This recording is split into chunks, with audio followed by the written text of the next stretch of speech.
Right? Yes, this is Transformation Tuesday.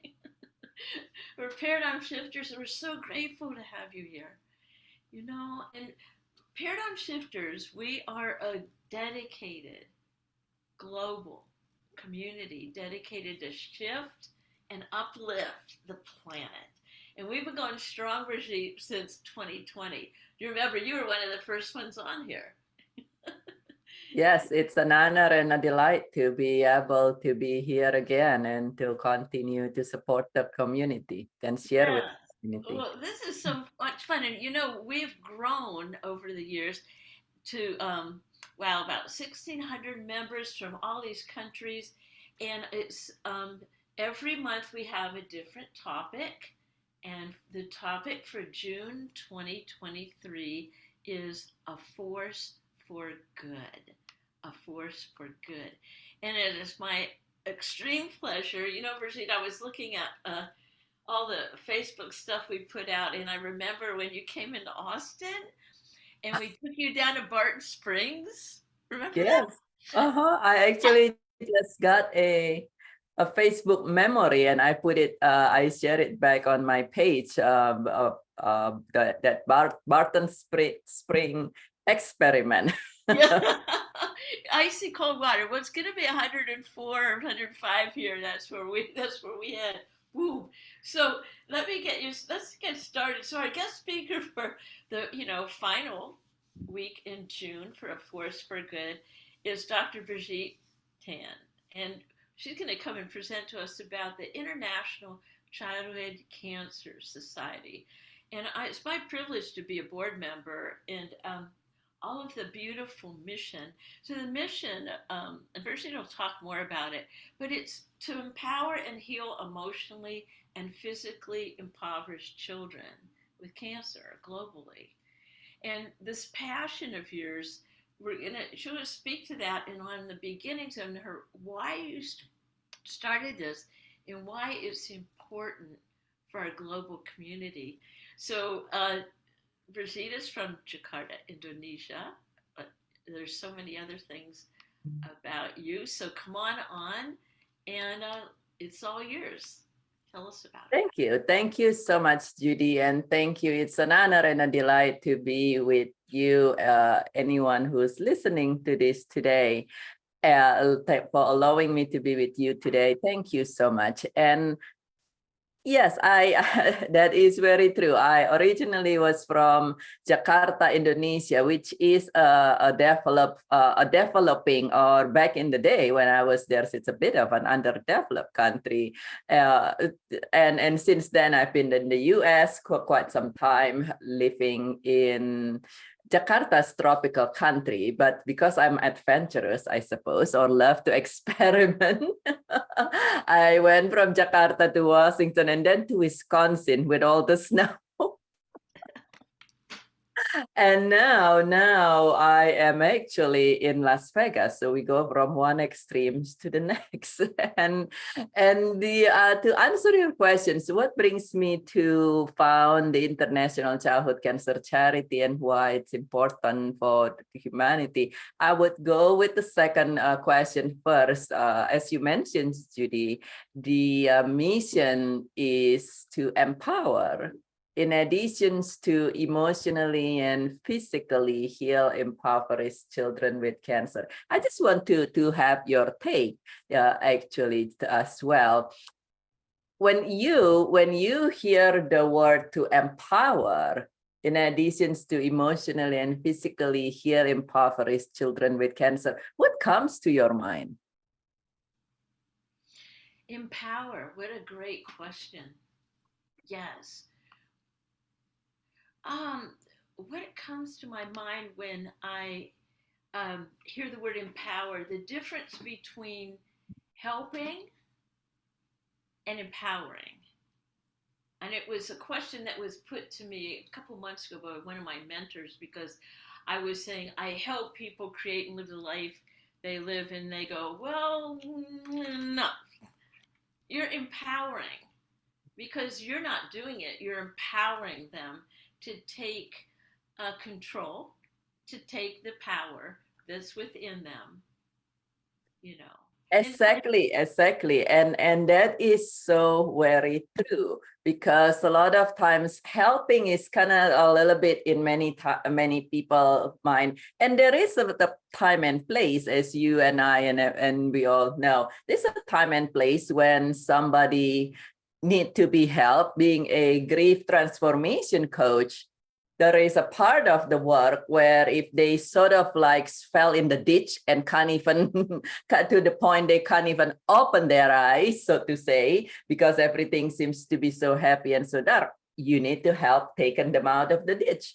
But then we need to empower them, so we are able, like you said, they can take back their own power. There is something in every one of us that will allow us to be able to take what we have as where we are with what we already have, and take that and learn to be able to continue to grow. To me personally, when we said empower, is being able to learn to use the resource we have to continue to grow. And the missions of the International Childhood Cancer Charities to empower, in addition to emotionally and physically heal impoverished children with cancer globally. And we know and back to your questions, why this is important. Well, when we empower, we don't just say, here's, we'll start giving you everything for your life. Yes, we need to heal them physically. We need to heal them emotionally so they can stand back on their feet, so to say. But then we're going to teach them. We're going to teach them how to create a life that is more fulfilling, how to be able to use what they have to come out of the poverty, so they can continue living a good life. Many times we hear about, oh, if you just give this to somebody, they'll go right back into wherever. But if they become empowered, if their mind has been expanded, their heart has been healed and expanded, then it's a lot easier for them to be able to say, okay, so I have this tool. I don't have a net, but what can I do to look around my surrounding such that I can make a net and go fishing? And that's the International Childhood Cancer Charity with the empowerment part, is to teach them using the resource they have, as limited for some as it may be, to take it and then create what it is that allows them to continue to expand and grow. And we know everything is a trickle effect. In everything, there is a ripple effect in a society where in the impoverished community, even the one single family, and we will be teaching the children, but also their immediate family, who is all in contact all the time with the kids. So even one, and it's a lot of time we see that. I mean, if you have ever live in a neighborhood, and then in the opposite example, let's say it's a beautiful neighborhood, and then come new neighbor, and then they trash all their yard, and they play loud music, and they do all kind of wonky thing, and you're like, this is ruining the whole neighborhood. And then it's it's affecting your work and everything. So it's a ripple effect by us just being able to bring up one family. what I would really love to have you tell everybody about the beginning in your why. Where were you back Yes. when, and when you I that to me is the beautiful story, because we all have our whys and everything, but to go back in the story of the light bulb that went in your head, and Yeah. what it was Yeah. emotionally for you not to be able to help them.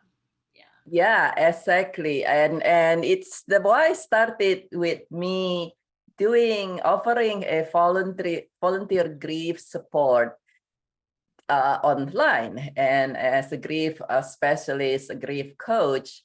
it's actually for here in the US, with the area where I live at that times experienced extreme major California fire. Multiple places in California experience a lot of wildfires, very destructive, very big fire. And so I put online on Facebook that I offer grief support, just laser coaching and so forth. And this little girl saw it. Her name was Ida, all the way from Central Africa. And she reached out to me and said, I'm not experiencing fire, but I'm dying from cancer. Can I speak with you? How old was she? At that time, Ida was barely 17. And so she said, can I speak with you? And I said, of course. Let me, what could I backtrack a little bit. She said she was 18 because she was worried that if she said she was 17, that I wouldn't want to speak with her, because I said for adult. But then later on, she said, I just want to be honest. I'm barely 17 at the end. I'm like, okay, you got the help you need. And so she was barely 17. And Ida's experience was, she was diagnosed with a initially curable cancer when she was only about 10 years old. And initially curable because it's a type of cancer that if you do surgery, then we're all good, then everything will be healed. And as an oncologist, I'm familiar with this cancer. Unfortunately for Ida, everyone she knows was too poor to help her get to the city, never mind have surgery.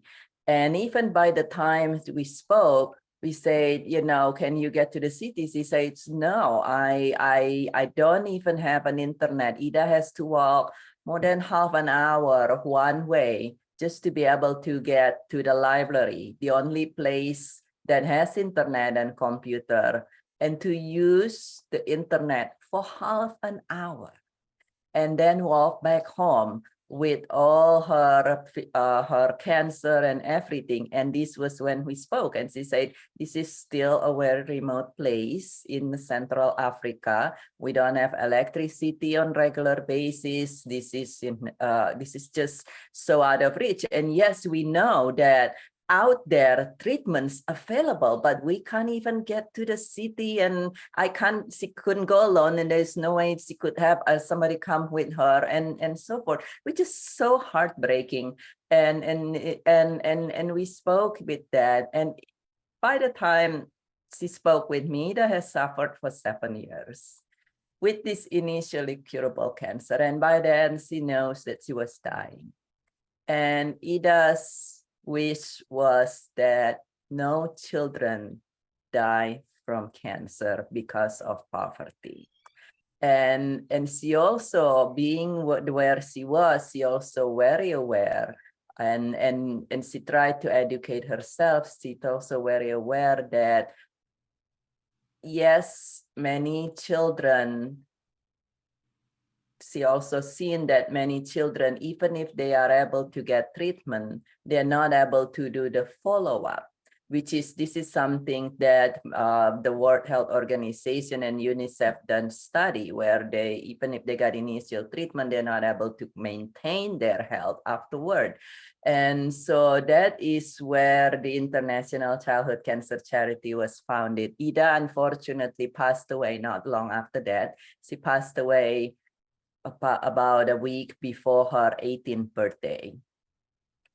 And to honor Ida, whose last wish was not to go to Disneyland like many kids, I founded the International Childhood Cancer Charity. And that's why we aim to heal impoverished children with cancer. So not one more kid die from cancer because of poverty, but also we aim to empower them such that after they receive the physical treatment and release the grief from cancer emotionally and from their heart, they are able to to maintain their health and create their life that they deserve, and the family deserve and society deserve to have them.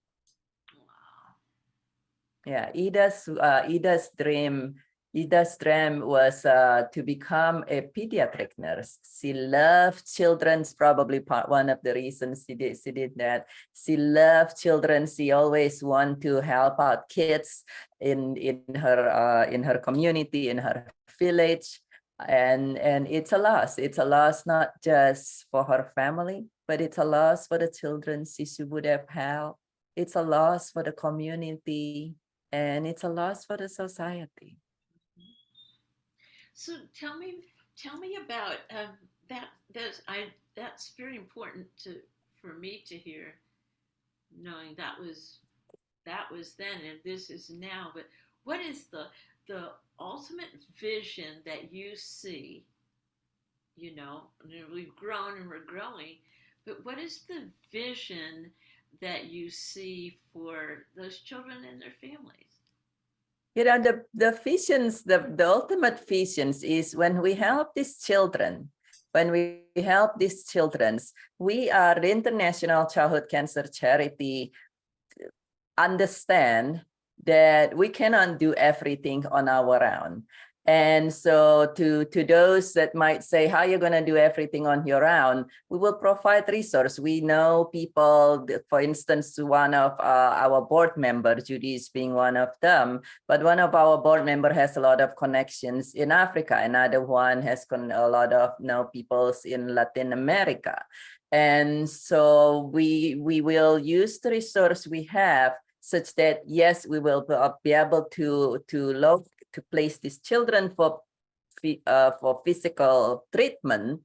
And then thankfully with technology nowadays, even in the most limited space, we are able to do a lot of time people familiar in a way, in the strangest way. The pandemic allowed people to be familiar with the use of Zoom, and we will be able to to help them heal emotionally through the grief. I'm being a grief coach myself, and Judy, you are being a teacher who work with a lot of children with challenges.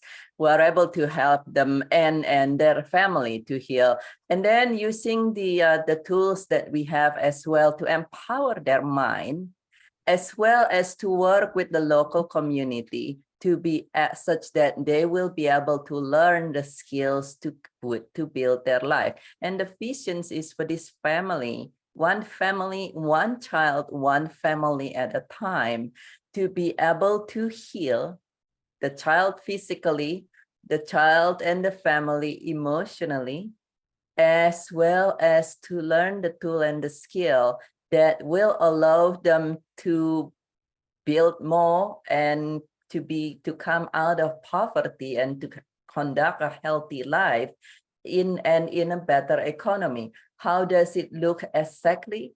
Every family will be different. Every child will be different. It's depend on, in some places there is no educations. We know people on the ground, different locations, different community who are able to help with educations. And in some cases, we know people who can teach. We have in our team here a health coach who her focus, one of her gift is to allow people to create nutritious food, healthy life with what they already have right where they are. So not everybody, in her word, not everybody has to go to the expensive, fancy organic grocery store, because many of us cannot. And she created this whole system that she shared with the International Childhood Cancer Charity so where you are, right where you are, you understand what you're eating and you can make the right choice. Oh, that's so beautiful. So, okay, so how do we get a hold of, to find out what's the next step for people who are interested? They definitely can get a hold to by contacting the International Childhood Cancer Charity. There is a way to connect with us there. The website is on my screen there. International, it's shortened to INTL, childhoodcancercharity.org. And then you may also email support@International Childhood Cancer Charity.org. Again, the international shortened to INTL. And you are welcome to also connect with us through telephone. And this is in the US, this is a regular text. Anywhere outside the US, whether you are in Africa, in Asia, Latin America, or anywhere in Europe, is a WhatsApp number, and that is 1-805-864-2002. So US, you can use a regular text or WhatsApp. Anywhere outside US, including Canada, Mexico, it's a WhatsApp 1-805-864-2002, and you will be able to reach me or one of the board member doing that. And we're happy, we're delighted. And whether this is you to reach out to say, you know, how may I contribute your skill and tools, as we say, we have big team that do different things. Perhaps your skill is social media and you want to contribute your thoughts. Perhaps your skill is something different, logistics or something, or perhaps you have want to make a dedications of monthly financial contributions, because in those country, even $1 a day make a huge difference. Can make a huge difference in the life of a child. And for many of us in the developed country, $1 a day wouldn't even buy us coffee. Last I checked the price of coffee in anywhere out there, it costs several dollars or more. And so, but in there, even $1 a day, even $1 a day make a difference in the life. Do you feel that? Imagine if this were your niece or your nephew. How would you feel if somebody, a niece or a nephew, having cancer, curable, but not able to receive treatment because of poverty? So feel welcome to connect with us, or if you know a child who might be benefiting from our care, then feel welcome to connect with us as well. Oh, thank you so much. Wow. Well, so we like to end with, what can we hold for you personally in your mission? What would you love to have us hold for you, Birgitte? Well, I would love for anyone who listens to this to hold for me, but not just for me, because the International Childhood Cancer Charity is, yes, I funded it and I'm leading, but it's not only me, as everything else in the world. One of the most important is something of this magnitude cannot be done by one person or two persons. It's a teamwork. So I would love for you to hold for the International Childhood Cancer Charity team. That is me and the board member and all the team who are here and contributing to that we are able to step in our best possible way to be able to serve even more, even better, in the best possible way for everyone in a way that's suitable for the community we're serving. Oh, beautiful, beautiful, beautiful. Okay, we're going to get some energy going. All right. Aw, beautiful, global shift and uplift in all areas Thank for you. all Thank families and children. Here we go. All right. you. All around the globe. Thank you so much for coming on. I so appreciate you and all of the beautiful work that you're doing. And as well as, um, there's something about the children and the families and generations and the mission. So thanks so much for coming on. The children are our future.